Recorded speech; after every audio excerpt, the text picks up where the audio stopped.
Staff selection ও public service কমিশনের পরীক্ষা দিয়ে সরকারি চাকরিতে নিয়োগে বিধি বদলের প্রতিবাদে মহাকরণে বিক্ষোভ।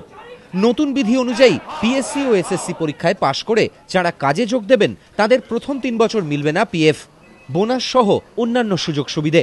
পাশাপাশি বিভাগীয় পরীক্ষায় পাশ না করলেই ছাঁটাই। এতদিন পর্যন্ত সরকারি কর্মচারীদের ছাঁটাইয়ের কোনো সংস্থানই নিয়োগ বিধিতে ছিল না। 1 মার্চ জারি হওয়া এই বিজ্ঞপ্তি প্রত্যাহারের দাবিতে সরব হয়েছে বেশ কয়েকটি সরকারি কর্মচারীদের সংগঠন। তাদের অভিযোগ, এবার থেকে শাসক দলের আনুগত্য দেখানো না হলেই তাকে ছাঁটাই করা হবে।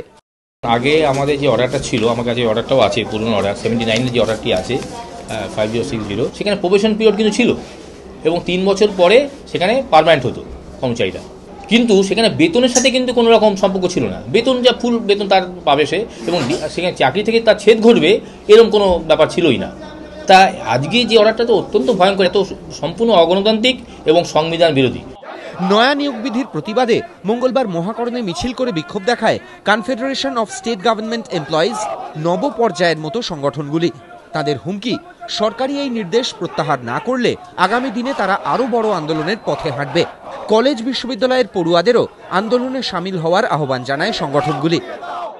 আমরা মহাকরণ অঞ্চল ভিত্তিক যে সকল সংগঠনগুলো আছে তারা একটা টোকেন প্রতিবাদ করলাম এবং আজকে সিদ্ধান্ত নিয়েছি যে আমরা অনুরোধ জানাবো সরকারকে এই অর্ডারটা উইথড্র করার জন্য।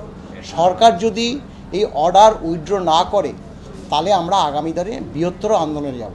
সরকারি দপ্তরে হায়ার অ্যান্ড ফায়ার নীতির প্রবর্তন করে নতুন বিতর্কের মুখে রাজ্য সরকার। অভিযোগ, যোগ্যতা নয়, সরকার এবং শাসক দলের প্রতি আনুগত্যই হতে পারে স্থায়ী চাকরির একমাত্র শর্ত।